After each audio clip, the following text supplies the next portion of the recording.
Hi guys, I'm Scott Speed, driver of this amazing Volkswagen Beetle GRC car. I got good news for the iRacing fam. We got this coming in. I'm currently working on it myself personally to make sure that it is as accurate as possible. With the addition of dirt and now this mean car, it is gonna be so fun. And it's gonna be available free to all the iRacing members. Personally, I can't wait to get out there and race you guys on it.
Introducing a whole new form of racing to the best online racing simulation in the world.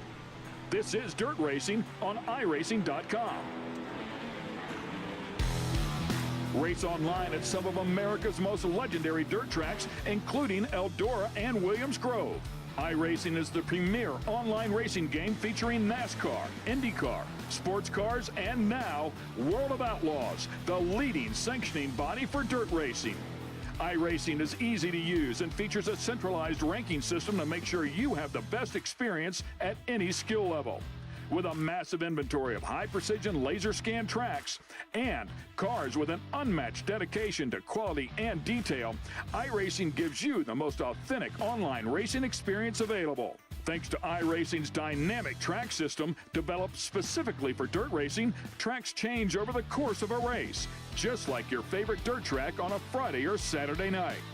From a slick racing groove all the way up to the cushion, iRacing's dirt tracks deliver non-stop racing action. Partnered with the World of Outlaws, iRacing is your source for the most authentic dirt racing experience available, featuring 4 brand new tracks and 11 new cars, including street stocks, Legends cars, late models, NASCAR trucks, winged and non-winged sprint cars, with much more on the way. Join the Dirt Revolution on iRacing.com and start slinging mud today.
When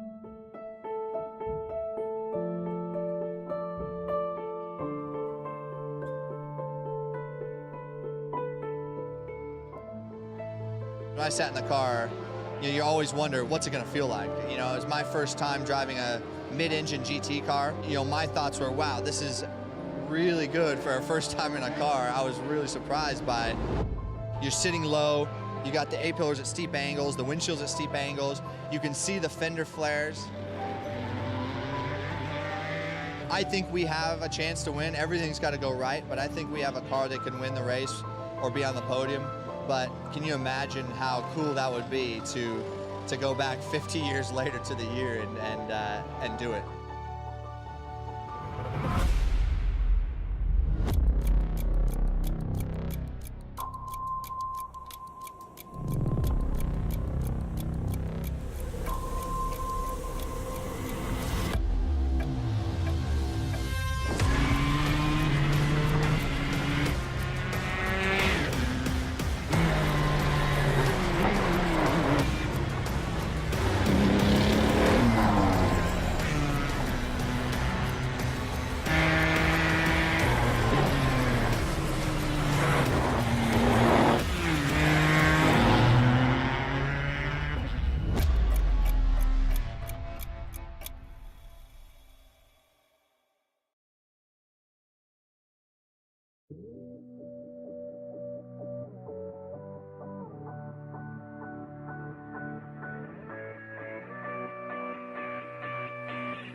Hello everyone and welcome to V8's Online's coverage of Thursday night IMSA. You are joining us for round 5 of our series. Tonight we're coming from the beautiful Nurburgring for 45 minutes of awesome endurance car action. Jay Kennedy in the host chair. Once again joining me alongside I have Bo Albert with me. G'day Bo, how you going mate? Going good, Jay. Looking forward to yet another fantastic round of the IMSA Sports Car Championship. We've got some pretty decent grids throughout all the classes, plenty of quick drivers, so we're expecting some good battles throughout all the classes yet again, as has been all season in this series. All season it's been close battles throughout the entire 45-minute race, and we're expecting more of that tonight.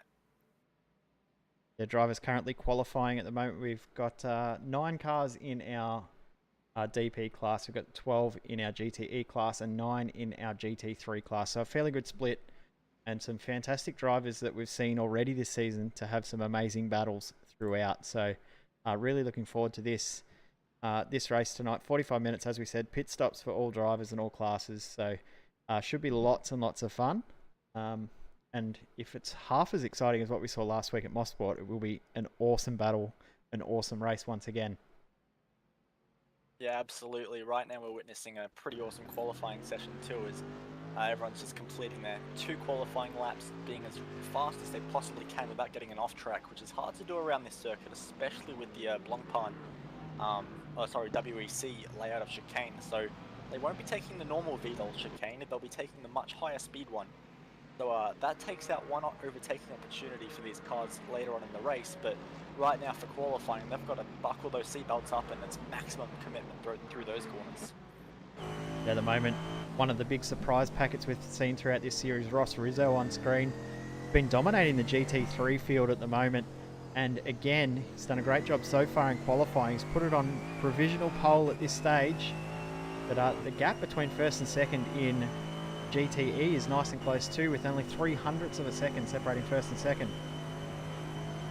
Yeah, so far in GTE this season, 0.03 of a second is actually quite a large gap for those guys. There's been nothing between that class all season, and looks like we're in for another spectacular one today. But up front in your DP class at the moment, we have Luis Polo-Gallen, who's a fair way out front with that pole position, but Wayne C. Berg is back yet again in this class, and we've seen how fiery he can be in these cars. He can be electric at times. So if he can get this second lap hooked up and he can put in something special in these final sectors, Luis Polo-Gallen has another driver to worry about in tonight's race. Daniel Benefield also in the field tonight. We've seen him, Wayne Burke very, very wide. But Daniel Benefield's been very competitive in this class. We saw in Midweek Sports Car Classic, and I'm pretty sure he was in the first couple of rounds as well. He raced in this. I'm not 100% sure now. Been so many drivers in this series, and it's, that's not hard to see why. It's been pretty exciting so far, so everyone wants a piece of the action. But right now we do have quite a few familiar faces leading all the fields so far, but some new guys are just behind them as well, with Diego Catalan. That's the name I've not heard too much before.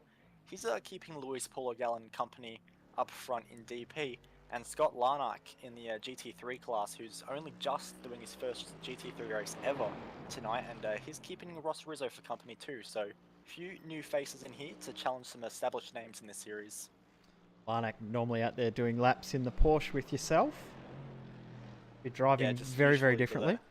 A bit less headlights than me, but equally as quick. Very quick guy from a GT Academy background, and he's actually very good mates with a Blancpain GT driver, Matt Simmons. So he's got plenty of talent up his sleeve, but right now Ross Rizzo has one-upped him in that class, but looks like that might be all the classes finished for qualifying for tonight's race. So Jay, do you want to take it away and see how we go?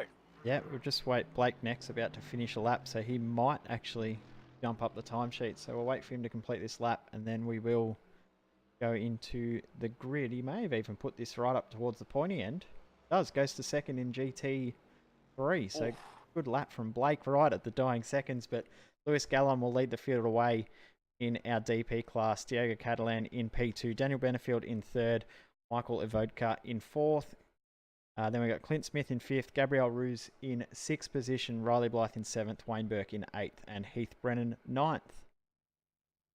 In your GTE field, Damien McPhee has put it on pole in the GTE class, but only just ahead of Emmanuel Petri, who's only 300th behind him. Those two have a little bit of a gap back to Alberto Toledano, who is going to be off the second row of the grid, but it's quite close from here on in GTE with David J. Lord, Darren Marsh, Brad Watson, all in close company. Carlos Alacon in 7th in that class. Andrew Welter will be joining him on the 4th row of the grid with Dylan Shepard, David J. Gibbons, Michael Hammond, who unfortunately had a spin in qualifying, and Gustavo Condo will round out your GTE field, and unfortunately Gustavo did not put a lap in. Yeah, in the field in the GT3 class, Ross Rizzo will lead the field away with Blake Neck right beside Scott Larnack, third car in that class. Then we've got Michael Kirkham next. We've got Carl Rapper, Trent Thomas, Sean Thompson, Martin Silvassi, and Jose Galadia. I've no doubt butchered his name, which is tradition for me to butcher someone's name, so wouldn't be a race without me doing that. Absolutely not. So it's good to see you're keeping up with your tradition there. It's just like commentator's curse. So I have to do it every race sometime. We try not to, but it always happens. You can't not do it. It doesn't matter what you commentate. There's always one effort of commentator's curse. You just cannot help it. Well, cars now are lining up on the back straight, ready for their quarter of a formation lap. Only a short one here, as they will negotiate the final tricky chicane side by side before getting underway, as the cars just begin rolling off now. And look at the field. We've got a decent sized field tonight. We have 30 cars ready to take to the Nurburgring for this 45-minute race. Yeah, I prefer this layout too. We saw the comparison between layouts between V8 Scops and the official Monday night V8s a couple of weeks ago, and using this layout with this chicane added for much better, cleaner racing. So fingers crossed we see that tonight. But our DP class starting to pull away. Good to see there's a bit of a gap between all of the classes. And the pace car is in, so Lewis Gallen now controls the field. Fairly sure I'll wait right until the apex of the final corner. Away we go.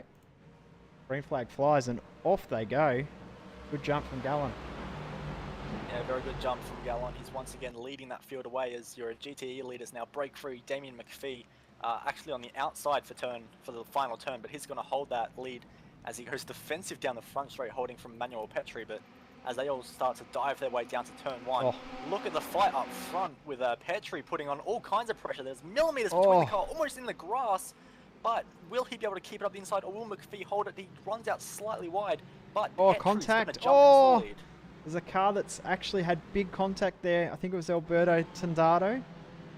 He's facing the wrong direction and now has the GT3 field right on his tail. Blake next managed to get ahead. Scott Larnack in second. Ross Rizzo is in third, with Trent Thomas already out of the race. That's a disaster for Trent Thomas, as that's not what he would have wanted so early in the race. Big damage to that car there. We'll have to have a look at what happened there. Got a replay coming up now. Oh, wow. That's a big accident on the front straight with one of the Race on Oz cars. I believe that's Michael Kirkham. So yeah, only just made it past the start-finish line. And Kirkham and Thomas are both out of this race. To the left of the start-finish line, there's a roller coaster, but unfortunately Trent Thomas didn't need a roller coaster because he went for a ride all by himself with Michael Kirkham there. But up front, DP, it's going to be Luis Paulo Gallen flying away from the field right now as Wayne C. Burke does his best to make his way through the field, and he's actually done incredible. I believe that's into 4th place now in your DP class for him, and that's off the back of starting P8. So Wayne C. Burke, we said he was electric, and he's already proving this in the opening lap, and unfortunately Michael Evdoka is not far behind either. Keith Brennan and Clint Smith have just come together through the chicane. We'll get a replay of what exactly happened there. I heard some contact, then I saw Clint facing the wrong direction, so I'll see if we can pick up exactly what happened between Brennan and Smith. You can see Smith, the blue car, 2 cars ahead. Oof. There's been contact between Smith and I believe that may have been Benefield. That's race done, or battle over for Benefield. And we've got Gabriel Roos facing the wrong direction. We'll stay with the replay so we can pick that up rather than going live and back to another replay. Burke actually had a big moment at turn 1. And just the next few seconds it will see the issue for Ruse. He's actually looped it all on his own. Oh, and then there's contact between, I think that was Brennan who was coming back past. We go back live, Wayne Burke has Riley Blythe right on his tail. That was actually Riley Blythe leading Wayne-C Burke, but Riley just locked the rears coming into that Dunlop curve hairpin, and Wayne-C Burke managed to recover that 4th position, which he lost at the start of the lap. So Riley unfortunately just lost that position, but look at the gap that's already been pulled. Wayne is on a mission right now. I think Riley actually with a slowdown, so he's actually going to be under pressure now. As Gabriel Roos has spun the Corvette again. He's not having great fun out there. A little bit of damage to that car. I think he might be race done with where he's parked it at the moment.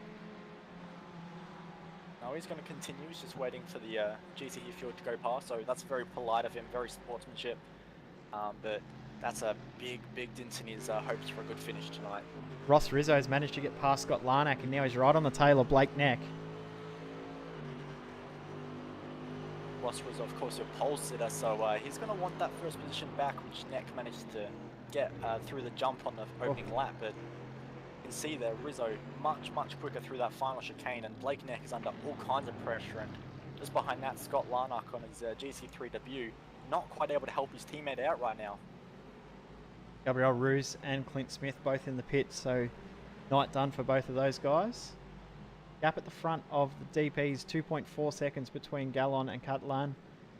Petrie has a 1.2 second gap back to McPhee, but we'll stay with this battle in GT3. Half a second separating Blake Neck and Ross Rizzo. They're now funneling their way into the stadium section. It's an incredibly hard corner in these cars. I actually did the race just before this, and I can tell you that the rear end, as you get longer and longer into this stint, the rear ends of these Mercedes really start dancing around. So these drivers could be starting to nurse their tyres to prepare for a long race, or you could be a Ross Rizzo who is right now attacking all over the back of that Evolution Racing Team Mercedes. Blake Neck looks a little bit vulnerable here, just dipping 2 wheels into the gravel, and look at the run Ross Rizzo has. Not going to have an opportunity here, but his intentions are made very, very clear right now. We've seen throughout this series, Rizzo's just been doing a great job keeping it clean, keeping it consistent, and applying pressure to other drivers, and things have fallen in his lap. So Neck will have a lot of pressure here, so interesting to see. Very, very accomplished driver, Blake Neck. So interesting to see what happens here. I think Rizzo might have to drive a bit more aggressive than what we have seen from him in this season previous.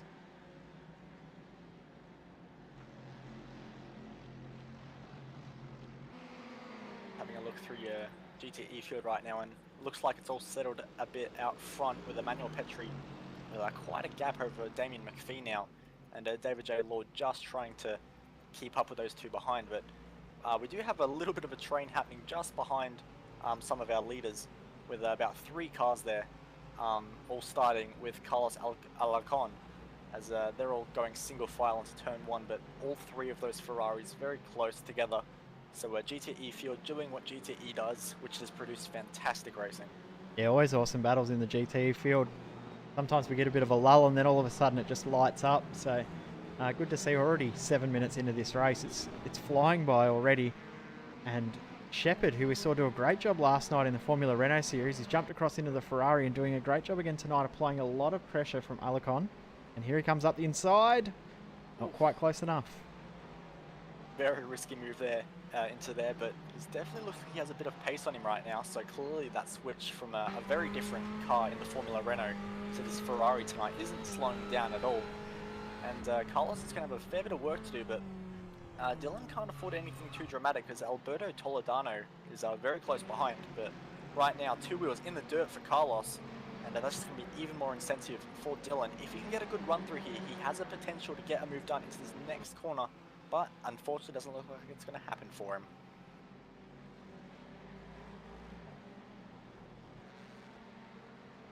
Go back to Rizzo and Neck though, because they're right into it again. It's 0.3 of a second separating these two. Been fluctuating between that 2 to 3 tenths for this entire race so far since that gap was, or since Rizzo got back ahead of Larnack. top 3 in this class have actually broke away a fair bit. Carl Rapper in 4th place in class right now is just struggling to keep with his top 3 a little bit. But right now the show is all about Blake Neck and Ross Rizzo, as Blake taking a lot of curb through that chicane, trying to pull any advantage away from Ross Rizzo, who takes a wider line into that final corner, trying to set up a good exit out of this final corner, but it looks like Blake Neck will have him covered into turn 1 unless Rizzo can get a great slipstream. Got Clint Smith coming back through the field after his unscheduled pit stop.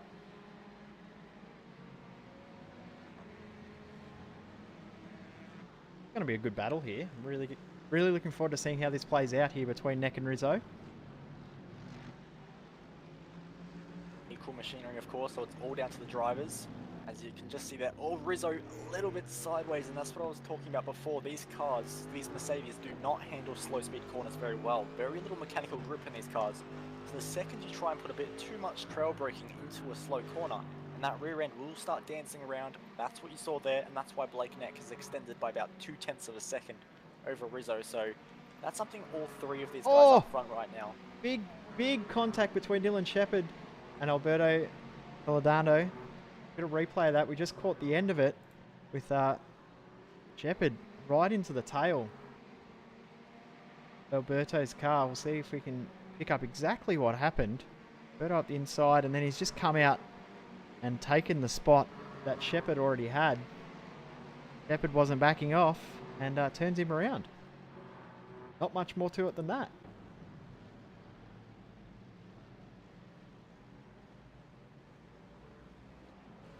Out front in GT3, back to that battle.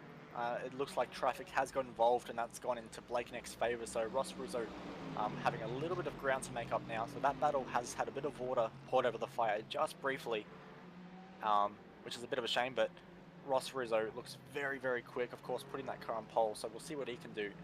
But that's one thing that these guys are going to have to focus on in this race, is traffic is going to be, in some places around this track, easy, in other places difficult. So traffic is going to play a big factor in this one, as it always does in this IMSA series, and often produces some pretty crazy moments. We're probably only about 4 laps away from seeing the lead cars catch up to this group of cars here in GT3. So we will see the field start to mix up a little bit depending on where that traffic falls. We saw last week traffic caused chaos in the race at Mosport last week. Interesting battle starting to unfold for P2 in the DP class. Catalan's starting to get closed up by Evdogka.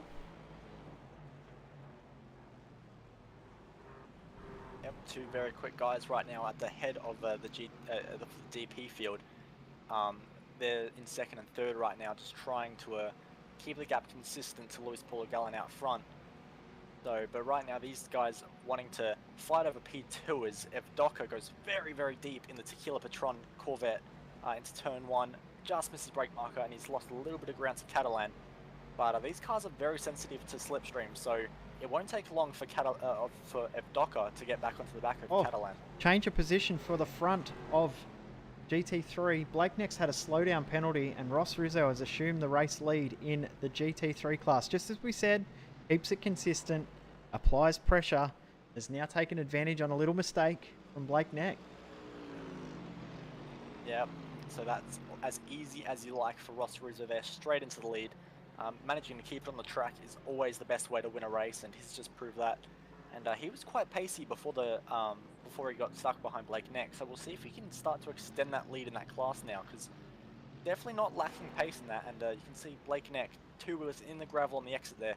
He's doing everything he can to stay with Rizzo, but it might be quite an uphill battle for him. Yeah, Neck's pushing ultra hard here, so we'll see whether he's able to catch up, potentially get back past. But definitely took advantage of the start, but Rizzo's done a great job since. Yeah, Rizzo's done fantastic in this GT3 class so far this series, and he's sort of made it his in a way. He's been very dominant, and had it not been for that massive incident at Watkins Glen, he'd been in quite a dominant position in the championship too, I believe. So Rizzo doing very well, and proving once again why he does deserve to be out front of this field. Gustavo Conte has Michael Hammond right on his tail. This is for 9th and 10th in class in GTE. A little battle starting to form between these two. Michael Hammond had a pretty poor qualifying by his standards, I think he would say, as he actually spun the car in qualifying, and I believe he made a little mistake on his second lap as well. So his qualifying wasn't representative of his actual pace. So we should see Michael Hammond trying to make his way through the field, but Gustavo Conde is not making it easy for him right now. We'll keep an eye on that battle, but we'll go back to Rizzo and Neck again, because Neck's now closed up about 2/10 in the last little bit.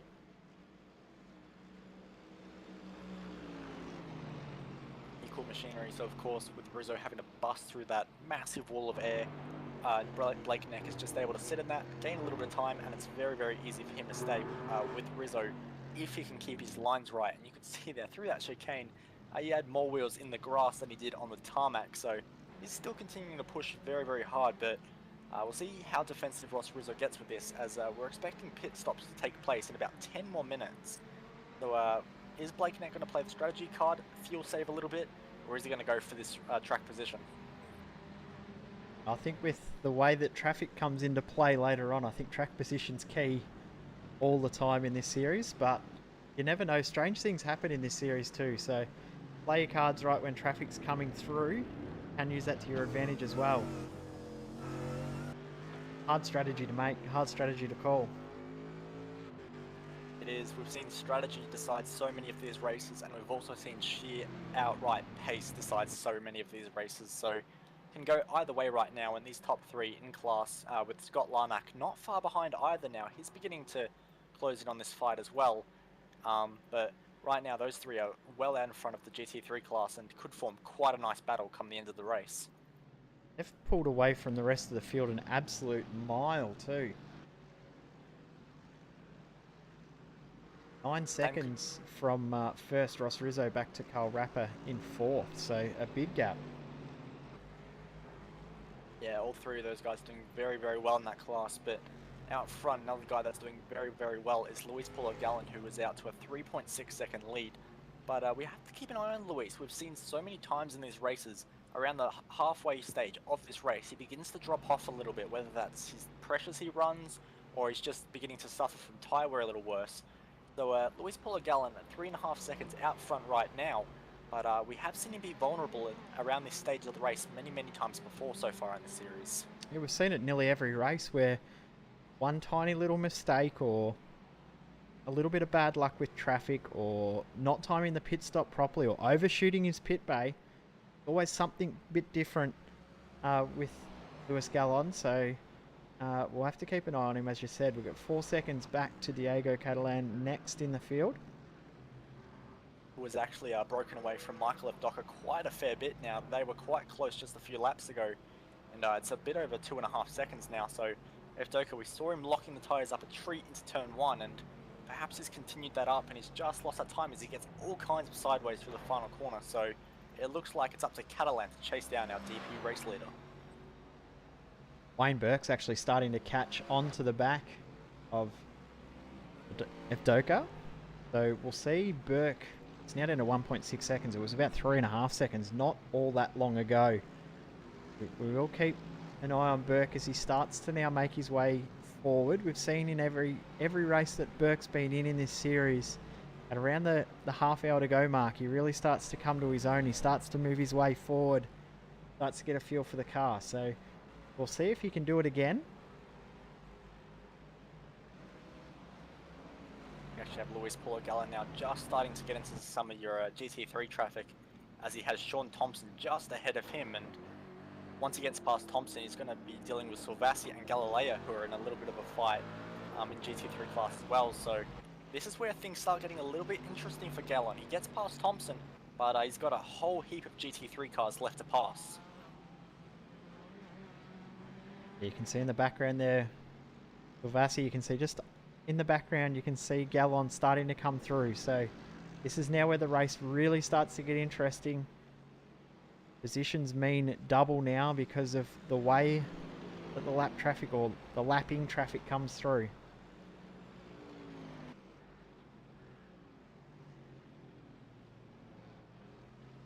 where things are going to start heating up in your DP field, and oftentimes you will actually notice with these multi-class events as well, is the leader does have it the toughest through traffic, because with the slower cars, they'll often be in their own rhythm, doing their own thing, and then out of nowhere they have a faster prototype coming past them to sort of wake them up and be like, oh hey, there's other cars on track. And so then they try and let him pass, but from that point, they're a little bit more aware to letting traffic pass. But that leader has to go through that phase of waking those slower drivers up and letting them pass. So if Diego Catalan can time his cards right, he has the advantage over Gallon in this traffic right now. Yeah, we'll keep an eye on the lap times this time around. Gallon being pretty consistent, mid-47s after that big sprint 46.0 on the first flying lap. We'll see what Catalan can do in regards to lap times as well. Wayne Burke actually starting to get a little bit of pressure applied from Daniel Benefield just behind as well, who's half a second quicker last time by. Benefield?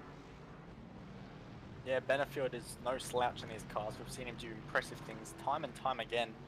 Got involved in that little incident through the chicane on that opening few laps, so he's also making a comeback, and it's going to be interesting to see if he's willing to work with Burke to make his way through the field. Of course, they're on different teams, so the most likely option is they're going to have a brilliant battle in these high-powered cars. Something happened to Silvassi. He dropped back, now behind Sean Thompson, so just picking up a replay to see exactly what happened. Damage to the car as well, so something's happened. Yeah, Gilliers ran off the track, and as he's come back on, he's just slammed right into the side of Silvassi. Silvassi's dropped back behind, so don't be surprised if we see a bit of pace drop from Galea as well. Massive damage to the front of his car as well. Yeah, big damage to the two cars. I'm just looking at Silvassi now, and with the way that rear corner is towed out, there's no way he's going to be staying out this lap. He's definitely got a pit, and that's unfortunately going to be big damage to his race as well, to the car. So a shame for one of my fellow Hornets, but Galilea as well in a bit of trouble with that front end of the Mercedes, all kinds of crumpled up. Have a look at Daniel Benefield. He's right on the tail of Wayne Burke. Oh, a little bit of contact coming into the first hairpin. He was fully committed under brakes there. I thought he was going to throw it up the inside and then realised that there was a lap car there. Probably not the right time to do it, and he's going to have to try and do this all over again. Benefield just diving into that gap that Wayne Burke created with that lap car, so they're back nose to tail once again, and we saw things get pretty exciting to turn one, and I think that's just a taste of what's to come between these two. Both very, very fiery competitors, both very, very talented and quick drivers. So we'll see how this battle unfolds, but right now it looks like Benefield does have the pace advantage over Burke, which is a little bit surprising with what we've seen from Burke so far this season. Yeah, I'm impressed with Benefield's driving at the moment. He's driving nice and smooth, applying pressure, and Burke's lap time last time by 49.2. Compare that to our race leader, Lewis Gallon, with a 47.7. So 1.5 seconds slower than Gallon. The complete opposite of what we've seen previous in this series. Yeah, through that Dunlop curve on that lap, you could see Wayne C. Burke all kinds of out of shape on the exit, just trying to struggle for grip, and Daniel Benefield was just able to hook it up a lot nicer, find the grip available, and just plant the throttle and close in a little bit on Burke. So Wayne's very, very aggressive with his driving style, whilst Benefield is a bit more refined and a bit more precise, I guess you could say. First couple of pit stops starting to unfold in the GTE class. We've got Dylan Shepherd and Michael Hammond both making their stops already this early part in the race. The gap that we were watching before between Rizzo and Neck, it's around about a second at the moment, so it's evened out to around about a second. But I think this battle here between Burke and Benefield's the one to watch for sure. Yep, very, very close between those two. We do have a little bit of a battle forming in GTE just quickly between two teammates, David J. Lord and Darren Marsh. Marsh has beginning to close in on David J. Lord with those, let's say, extremely bright rims on that Ferrari. But Marsh just beginning to close in a bit on his TTL teammate. But we'll see how that unfolds with in the coming laps. But right now we have to keep our attention up front with Daniel Benefield, who is hounding the back of that prototype of Wayne C. Burke. Yeah, great battle, and here comes the GT3 car to mix things up right at the most opportune time here for Daniel Benefield. He's going to close up heaps of time here under brakes. They come past Carl Rapper And look at the big advantage that Benefield gained there. He would have gained 2 or 3 tenths of a second then. Yeah, absolutely. A lot of time gained for Benefield there. And it's about to get a lot more interesting now because, of course, they just went past Cal Rapa. And the next cars have to get past, of course, Scott Larnack, Blake Neck, and Ross Rizzo, who are all scrapping over the lead of GT3. So those guys aren't going to want to give up any time at all to each other. So they're going to be fighting hard to let these Corvettes through at the best possible time for them. But at the same time, that could compromise what Wayne and Daniel can do. And of course, we're now halfway through the race, so pit window is open and Burke takes the advantage of jumping into the pits. Wayne straight into the pits, and Daniel, of course, staying out. So let's see if Wayne can get the undercut and just pull away from Burke a little bit. Sorry, from Benefield a little bit, but Benefield's actually in a little bit of clear air now. He has a little bit of time until he approaches those GT3 cars. We're about 3 corners ahead of him right now. So, Benefield has a little bit of time to play with, but Burke pulling the early strategy card as he pulls into his box. Also see Blake Neck in the pits as well. He's completed his fuel stop. 11.4 second stop for Neck. Looks like about 10 to 11 seconds for most drivers. We've got Burke still stopped. 15.7 seconds. Doka was 11 seconds for his stop, so he's lost out about 4 seconds from Doka, who was in P3 before the pit stops commenced. Yep, so we'll see how those guys have got their fuel, if they've got it right, or if Wayne's just added a little bit too much, which is of course possible. In that battle with Daniel Benefield, it's easy to make a little bit of a mistake when you're so focused on doing something else, but Benefield still hasn't reached that traffic. He's getting close to the back of Larnack, but if he pits this lap, he could be in a good position if Wayne C. Burke has in fact overfilled the car a little bit. Good battle starting to unfold after the pit stops. Dylan Shepherd and Michael Hammond now battling for position. It is 11th and 12th on track, but they have completed their pit stops in the GTE class, the first cars to do so. This is nice and tight. The battle that's come from nothing. GT3 race leader Ross Rizzo dives into the pits, reacting to Blake Neck, and you can just see on around the outside there of that pit exit we do have Shepherd and Hammond, and Hammond is right behind Shepherd now. 2 very, very bright cars, so hard to miss those guys. As they start heading to turn 1, Hammond just sticks the nose out a little bit, thinks about it, but holds back, keeps calm, doesn't keep calm, hits the back. There's going to be contact, sends Shepherd a little bit wide. Is Hammond going to think about a crossover? Yes, he does, but can he get the overlap? Not quite, so it looks like Shepherd will hold on to this position. I'm lying again as Hammond throws it up the inside. Good battle, boys. They're now going to go side by side. Very easy to do if you can. Oh, the big contact! Big contact, and that's really hurt Hammond. He's out of the race. He's just quit straight away. Yeah, wow. So Hammond, I think, might have been a little bit frustrated, stuck behind Shepherd, who was doing a fantastic defensive display there against Michael Hammond, but Hammond just maybe, having a rough day and thought, tonight I'm not going to deal with this, and unfortunately pulled the plug, which is a shame to see because that was shaping up to be a fantastic battle. As we skip to your GT3 cars with Ross Rizzo and Blake Neck not too far behind, so Blake hasn't been able to gain anything on Rizzo through those pit stop phase, and in fact Rizzo might have actually extended that lead in that GT3 class. Yeah, he has actually. The pit stop time for Ross Rizzo 9.6 seconds, Blake Neck 11.4, so a 2-second gain in the pit stops. It's now 2.7 seconds separating those two cars as Rizzo comes up to the back of his team boss, Sean Thompson. I don't think there'll be too much of a fight there. I think that'll be nice and easy to get past for Rizzo here. Yeah, you would hope so. Of course, Rizzo would be hoping he can get past Sean Thompson as quick as he can, and that's as easy as you like, around the outside in the slipstream.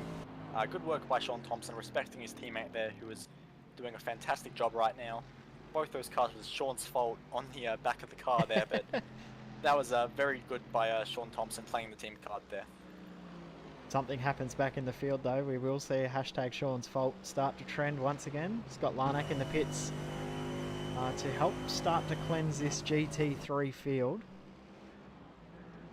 Larnack, one of the last leaders to pit in that class now. In these GT3 cars, you'll expect to take about 30 litres of fuel, but I've actually just seen Dylan Shepherd his receive throughput is falling to an unacceptable level. So after that contact with Hammond, we've actually lost both those cars now. Yeah, that's disappointing for Shepherd because he was doing a great job before the pit stops. He was pressuring just around the bottom of the top 5 in class. After his great drive last night in the Formula Renault, he's on a bit of a high, so a little bit disappointing for him to have that happen to him. So, tell you what, have a look at... Oh, I was about to say there's a battle starting to happen between Darren Marsh and David Gibbons, but Gibbons has just jumped in the pits, which is why the times are closed up, so I'll shut up. Always a little bit of strategy to mix it up. Love it when the timing absolutely throws you when you're relying on timing to find the battles. Never trust timing. That is your first lesson. But I'm just having a look at Blake Neck here. He's actually putting in some pretty quick times now to try and close in on Ross Rizzo. He's got a little bit of traffic to deal with one of the GTE cars there. That's the number 2 car of Manuel Petri, who's leading that class. But Blake Neck was doing very, very well and was actually gaining a little bit of time on Rizzo there. So Rizzo, 16 minutes left in this race, but with this about 2.5 second lead he has, perhaps he's not out of the woods just yet. Yeah, this next couple of laps are really going to be key for Blake Neck. Try and make his way through the field. See what happens though. 15 minutes left, so we'll see the DP class leaders come into the pits very, very soon, and they'll punch out their fastest laps in the race too at that point. Luis Paulo Gallon will be hoping to punch out some fastest laps, because I've just noticed from about 4.1 seconds about 5 minutes ago, that gap between him and Diego Catalan has come down by about half a second. So is this the phase of the race we start to see Luis falling back a little bit, or does he still have a little bit of pace left up his sleeve to pull away once the pit stops are done? Manuel Petri in the lane from the race lead in GTE. So Damien McPhee now assumes the race lead in that class. As you said, Luis Gallon is 3.8 at the line. It's fluctuating between 3.8 and 3.9 live on track. So not a huge gap between these two guys. They're both staying within vision of each other.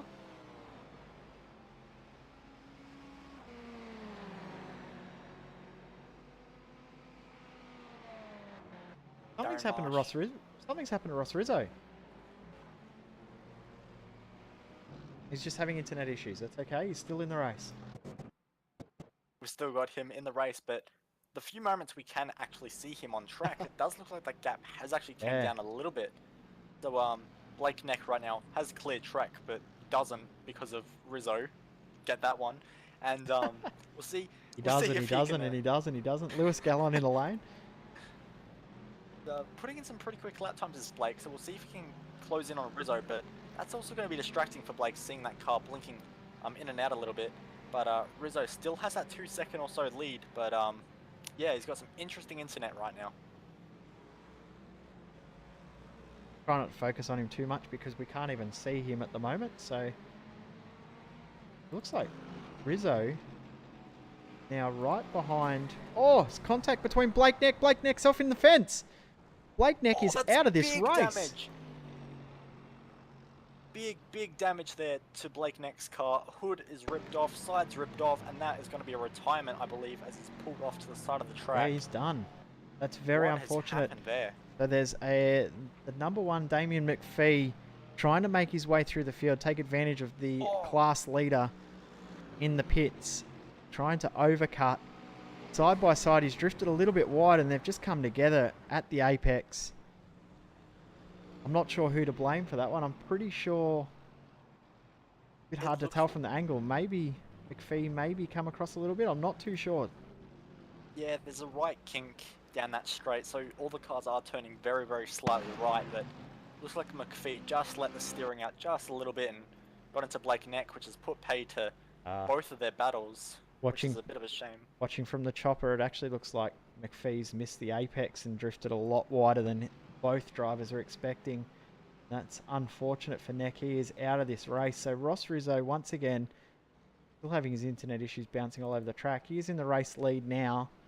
8.8 second gap from him back to Larnack.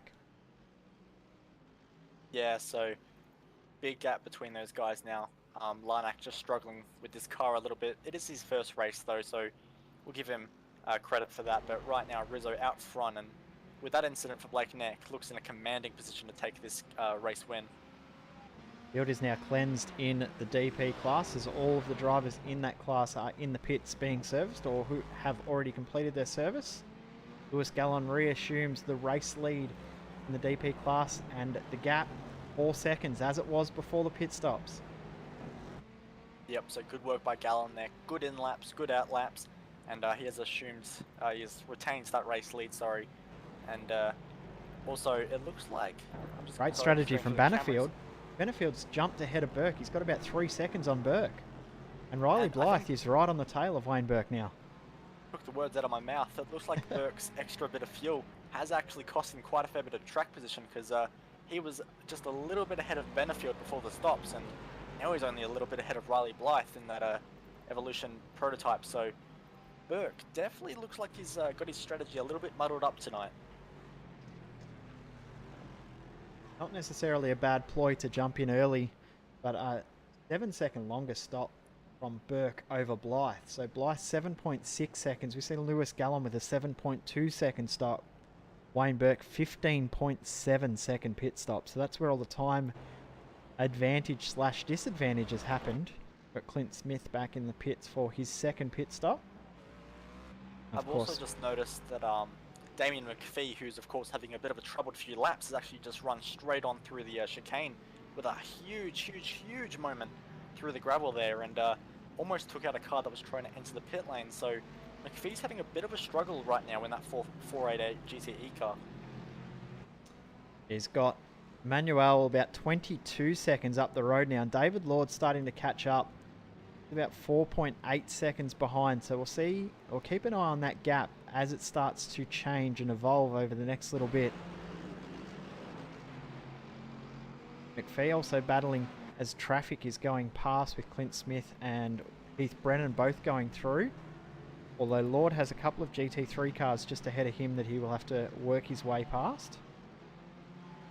I'm just wondering if that runoff we saw from McPhee there as a result of that damage he might have possibly sustained with that crash just a little bit before. So has that crash from McPhee hurt him a bit more than we actually thought? I actually think it has, because the 4th place GTE car of Jose Miguel Galileo is actually putting pressure on him, and McPhee has nothing to respond. So Lord's already gained 2 seconds this lap.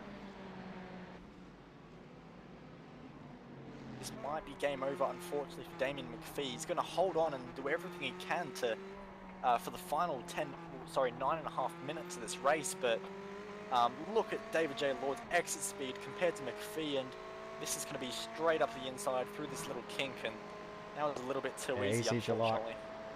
But David Lord now in P2. Of course, new signing for Team TTL.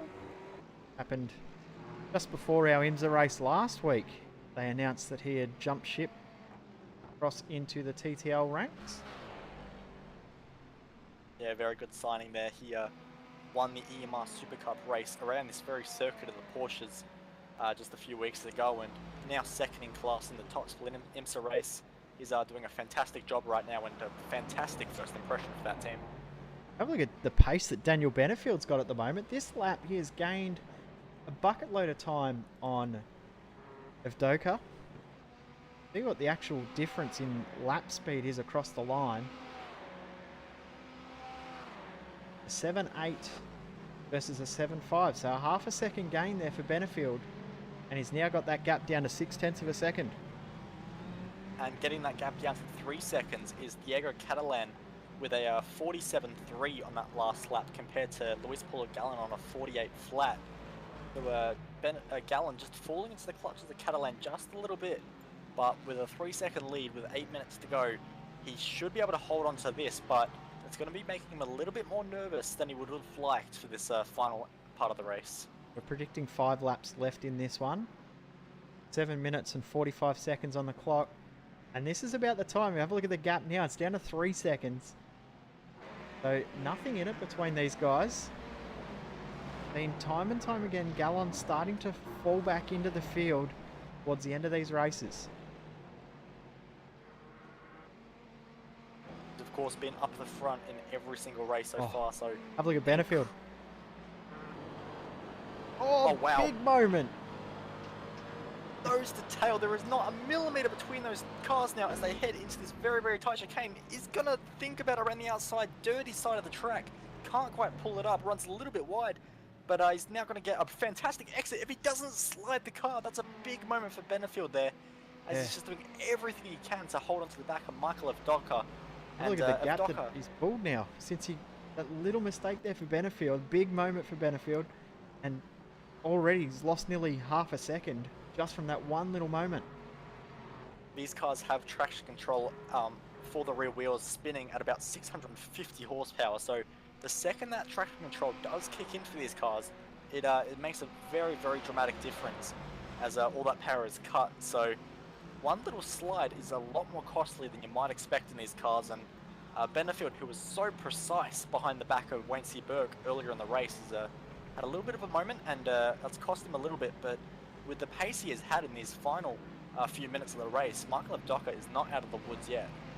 2.7 seconds now between Gallon and Catalan, so that gap is closing now out to 1.2 Benefield on Evdoka. And Wayne Burke under a second between he and Riley Blythe.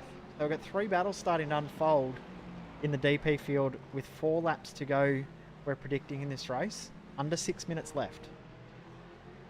We see this so often with the DP class. It's a little bit slow at the start, a little bit spread out, but then it just explodes in the final few minutes. And once again, the IMSA series is delivering, as so many cars are just beginning to close up on one another.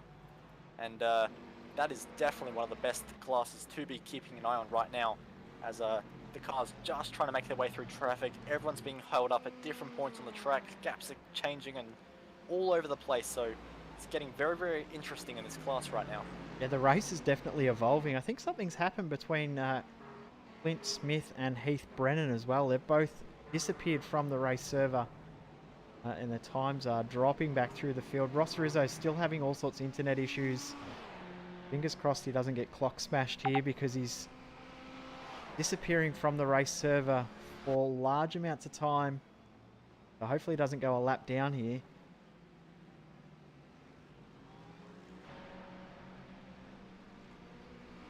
Benefield now starting to close up. Big flash of the likes. He's got your trick, Bo, has Michael Evdoka. Yep, it's always 100% effective, as you can see there. Past done. Every headlight flash is about 1/10 of a second, I believe. So he's using that very, very effectively. But I'm not sure he really needs the headlights in that fluoro green Tequila Patron Corvette as he barges his way past another GTE car. And that's of Damien McPhee, who continues to unfortunately fall through that field now. He's plummeting through the order, but it's good to see him fighting to the end of the race. It's good not to see someone just pull over the road when, you know, the going gets a little bit tough. But right now we have to keep the eye on all these battles happening in Corvette prototypes right now. And there's not just one, not just 2, but there is 3 battles all potentially beginning to form now. First to second out, 3.1 seconds. Docker Benefield about 1.1, 1.1 as well for Burke and Blythe. Darren Marsh and Andrew Welter, a battle that we haven't talked about at all, has just started to close up. 0.8 of a second separate these 2 guys. This is for 4th and 5th in the GTE class, so that's a battle worth keeping an eye on as well. Another battle at the back end of the GT3 class, which has been going on for about 10 laps now, is Jose Galea and Sean Thompson. Yeah, those 2 are only separated by about half a second right now, as Benefield trying to fly up the inside of both of them. Can only get Thompson into that very, very fast chicane. But these 2 aren't separated by much. So we'll see how this battle goes. Galea does have a little bit of front-end damage to that Mercedes, but it shouldn't affect him too much. So we'll see if Sean Thompson can do anything to get past Jose in this race. A little bit of damage as well for the front of Thompson, but got Burke and Blythe back on screen again. Blythe got a great exit out of the final corner. He's closed up into the hairpin, down to 0.7 of a second. Got 2 laps left in this race as the clock hits under 3 minutes. Yep, only 2 laps to go now, so it's all beginning to wind down a little bit, but the action definitely is not Out front, Luis Paul Gallen has 2.9 seconds, so all he has to do is keep that car on the black stuff and he should be okay to hold off Diego Catalan, but so many times in this series, should is not quite enough, as Wayne C. Burke uses all the curb there to get past traffic and get an advantage over Riley Blythe, but Blythe continuing to close that gap up ever so slightly on the back of that Synergy Sim Racing car. It's been an awesome race once again. IMSA Series has not disappointed once more, and next week we head to Lime Rock, which will be, if you think tonight's eventful, wait for next week. Wowee. Lime Rock with the multi-class racing is going to be absolutely insane. I can't wait for that. There's going to be so many cars flying everywhere. Not much track width either, so the DP is going to have a hard time of getting past the slower cars, but that's how the IMSA Series actually used to race, with around Lime Rock Park in multi-class. It's pretty crazy, but right now we have to keep our attention on these battles happening in the DP classes. Blythe continuing to put the headlights in Wayne C. Burke's mirror. He's closed up greatly in the last little bit, as has Benefield as well, as we hit the clock down to 70 seconds. So this will be the final lap of the race. It'll be a 25 lap race tonight. Awesome battles the whole way through the field. Catalan has just got into the same camera shot as Gallon, but it's just going to be too little too late. But I'm sure he's going to still be pushing very, very hard. And same situation for Benefield and Evdoka. Benefield is close, he's almost there, but it looks like he might be one lap short. But Riley Blythe is very, very close to the back of Wayne C. Burke. Burke gets a little bit of a lucky break through traffic, so Riley Blythe is going to be mighty impressive to pull something off in this final half a lap. Yeah, it's been a good fight between Burke and Blythe. Unfortunate for Burke, a little bit of a misplay in regards to pit strategy. With the shorter pit stop time, we would have seen him battling with Evdoka and Benefield. But needless to say, this battle's been highly entertaining. Yep, it's always a little bit crazy as we can see there Andrew Welter almost diving into the gravel to get out of the way of Riley Blythe. Well, ensure this battle rages on once more, but looks like Wayne does have a little bit of a gap right now as Riley Blythe is all kinds of crossed up through the Schumacher S as he fights to try and get onto the back of Wayne C. Burke, but out front, Luis Paul Gallen making his way through the final chicane, and he's heading around the final corner now. Yeah, great drive from Luis Gallen once again. Picks up the win. Better not say it too early, better make for him across the line, but he will pick up the win here in the DP class for round 5 of the IMSA Series. Great drive from him. I'm a bit concerned about Ross Rizzo here. The internet is playing up big time, and it's... I don't know if he's going to make it home, but keep an eye on him because it's actually showing him in. Not sure if he's going to make this. We'll wait and see. Well, our next race leader who will cross the line will be Emmanuel Petri, who's just coming around the Dunlop curve now. So all our race leaders are a fair way around the circuit right now. But Emmanuel Petri is going to be the last GTE to actually stay on the lead lap. So that just shows his dominance in this field tonight. He has done a fantastic job. I believe he actually managed to steal the pole away in the opening laps in this class, so he had a fantastic start.